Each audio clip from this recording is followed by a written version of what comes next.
તો મહેસાણાના ઊંઝા શહેરમાં તસ્કરોનો તરખાટ જોવા મળ્યો છે। રાત્રિ દરમિયાન 5 દુકાનોમાં તસ્કરોએ ચોરી કરી છે। બેંકની પાસબુક, ચેકબુક દુકાન બહાર ફેંકી અને પોલીસે તપાસ હાથ ધરી છે।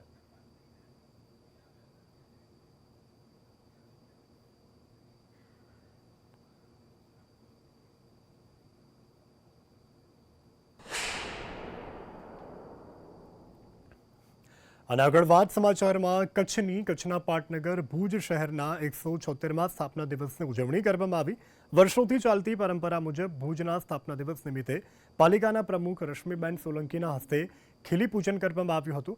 સંવંત 1605માં કચ્છના મહારાવ ખેંગારજી પહેલાએ દરબારગઢમાં ખીલી ખોડી અને ભુજ શહેરની સ્થાપના કરી હતી। ત્યારથી માંડી અત્યાર સુધીમાં ભુજના સ્થાપના દિવસની ઉજવણી અને ખીલી પૂજનની પરંપરા આજ દિન સુધી પણ યથાવત છે। જો કે રાજાશાહી સમયમાં કચ્છના મહારાજાના હસ્તે ખીલી પૂજનની વિધિ કરવામાં આવતી હતી, જે પરંપરા આગળ ધપાવતા દર વર્ષે ભુજ શહેરના સ્થાપના દિવસની ઉજવણી ભુજ મહાનગરપાલિકાના પ્રમુખના હસ્તે કરવામાં આવે છે અને જેને ખીલી પૂજન વિધિ કહેવામાં આવે છે।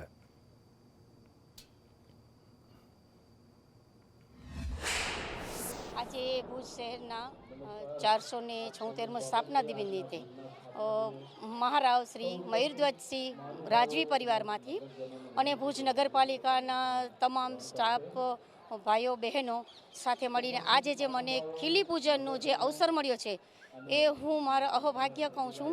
અને ભુજની સુખાકારી માટે અમે જે એક નેમ લીધી છે સ્વચ્છ ભુજ।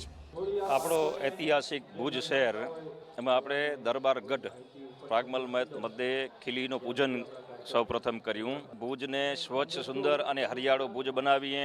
ભુજ શહેરના સ્થાપના દિવસ નિમિત્તે ભુજ શહેરની જનતાને આપણે ખૂબ ખૂબ શુભેચ્છાઓ પાઠવીએ।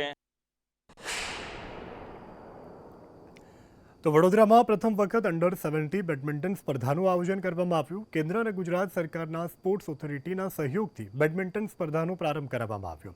સાંસદ રંજનબેન ભટ્ટ, સ્પોર્ટ ઓથોરિટીના સેક્રેટરી ઋષિ ભટ્ટ, વડોદરા સ્પોર્ટ્સ અધિકારી કૃષ્ણા પંડ્યા સહિત કાઉન્સિલરો અને અધિકારીઓ ઉપસ્થિત રહ્યા। વિવિધ રાજ્યોમાંથી આવેલી ટીમોના ખેલાડીઓએ પરેડમાં ભાગ લીધો હતો। રંજનબેન ભટ્ટ અને ઋષિ ભટ્ટના હસ્તે ફ્લેગ હોલ્ડિંગ કરવામાં આવ્યું હતું।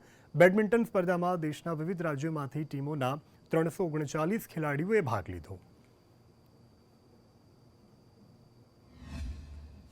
નું આયોજન વાઘોડિયા સ્પોર્ટ્સ કોમ્પ્લેક્સ માટે કરવામાં આવ્યું છે, જેની અંદર ટોટલ 339 ખેલાડીઓએ ભાગ લીધો છે અને મેનેજર અને કોચિસ મળીને અરાઉન્ડ 450 થી 500 જેવી સંખ્યા હાલ ઉપસ્થિત છે।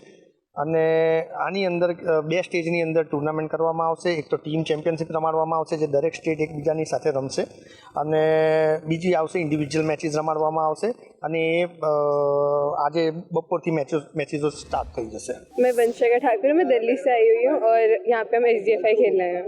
यहाँ पे काफ़ी अच्छा इन्वायरमेंट था और खाना वगैरह बहुत अच्छा था यहाँ पे, और क्लीनिनेस बहुत अच्छी थी। यहाँ पे सारे प्रोग्राम वगैरह जो हुए हैं यहाँ पे सब अच्छा था। यहाँ से अभी तो हमारा प्लान ये है कि हम यहाँ पे अपने दिल्ली को रिप्रेजेंट कर रहे हैं, तो जल्दी से बेस्ट है हम यहाँ पे।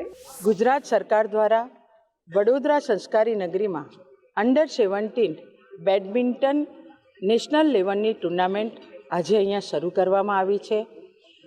34 વિદ્યાર્થીઓ લેડીઝ છે, 34ની ટીમ યુવકોની ટીમ છે, અલગ અલગ રાજ્યમાંથી છે, અલગ અલગ સંસ્થા જે પોતે વિદ્યાર્થીઓને ભણાવે છે એ લોકોએ આજે અહીંયા ભાગ લીધો છે, વિદ્યાર્થીઓએ ભાગ લીધો છે।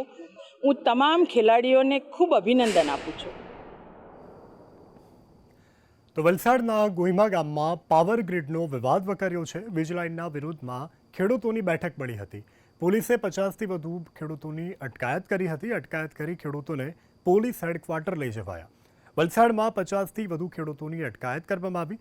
પાવર ગ્રીડ માટે નખાઈ રહેલી હાઈ ટેન્શન વીજ લાઇનના વિરોધમાં ખેડૂતોની મીટિંગ મળી હતી। અટકાયત કરી અને ખેડૂતોને પોલીસ હેડક્વાર્ટર ખાતે લઈ જવામાં આવ્યા હતા। તો ખેડૂતોની અટકાયતથી જિલ્લાનું આંતરિક રાજકારણ પણ ગરમાયું છે। નજર કરીએ આગળના સમાચાર પર। કચરિયાને શિયાળાનું મિષ્ટાન માનવામાં આવે છે। શિયાળાની કડકડતી ઠંડીની શરૂઆત થતાં કચરિયાનું બજારમાં પોતાનું આગવું સ્થાન હોય છે, ત્યારે ઊંઝામાં બનતા કચરિયાએ આખા ગુજરાતમાં પોતાની આગવી ઓળખ ઊભી કરી છે। મહેસાણા જિલ્લાનું ઊંઝા પોતાની સૌથી મોટી એપીએમસી માટે પ્રખ્યાત છે અને તેથી અહીં ઊંચી ગુણવત્તાવાળા તલની આવક ભરપૂર રહી છે। તલની પુષ્કળ આવકને કારણે ઊંઝામાં કચરિયાનો ધંધો પણ ખૂબ જ ફૂલ્યો ફાલ્યો છે. આજે ઊંઝાના કચરિયાએ ગુજરાતમાં પોતાની આગવી ઓળખ ઊભી કરી. તેનું મુખ્ય કારણ એ છે કે તેમાં કાજુ, દ્રાક્ષ તેમજ સૂંઠ જેવા મરી મસાલાનું મિશ્રણ કરવામાં આવે છે. આથી તેને જોતાં જ મોઢામાં પાણી આવી જાય. આમ પણ તે શિયાળાની ઋતુમાં સ્વાસ્થ્ય માટે પણ આરોગ્યપ્રદ હોય છે. આથી સમગ્ર ગુજરાતમાં ઊંઝાના કચરિયાની ભારે ડિમાન્ડ રહે છે.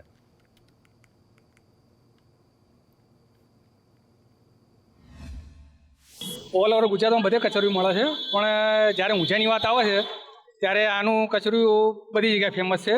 આઉટ ઓફ કન્ટ્રીમાં બી જાય છે, આઉટ ઓફ સ્ટેટમાં બી જાય છે. અને અમે પોતે દર વર્ષે પાટણથી અહીંયા સ્પેશિયલ લેવા આવીએ છીએ. તમે એક વાર તો ટેસ્ટ કરો તો તમે ખરેખર તમે ખાતા થઈ જશો એમ. આ પાટણમાં ઊંઝાના ઘણા વેપારી આવે છે, પણ અહીંનો જે ટેસ્ટ આવે છે એવો પાટણમાં નથી આવતો. અહીંનું કેમ્પ એમ જ છે કે કચરિયું અહીં સુંદરતાનું સસ્તાવાળું શુદ્ધ કચરિયું મળે અને ક્વોલિટી મળે અને સાદું મસાલાવાળું સ્પેશિયલ. અને દૂર દૂરથી વડોદરા, સુરત, અમદાવાદ, અંકલેશ્વરથી બધા બહાર કેનેડા બી, ઓસ્ટ્રેલિયા બી જાય છે. ખાસ કચરિયામાં તલ, ગોળ, સૂંઠ, ગંઠોળા, ગરમ મસાલા વત્તા ડ્રાયફ્રૂટ, કાજુ, દ્રાક્ષને નાખવામાં આવે છે. શિયાળાનું મહત્ત્વ છે કે આનાથી આપણે રોગ થાય નહીં, તંદુરસ્તી માટેનું સારામાં સારું ગુણકારી કહેવાય છે.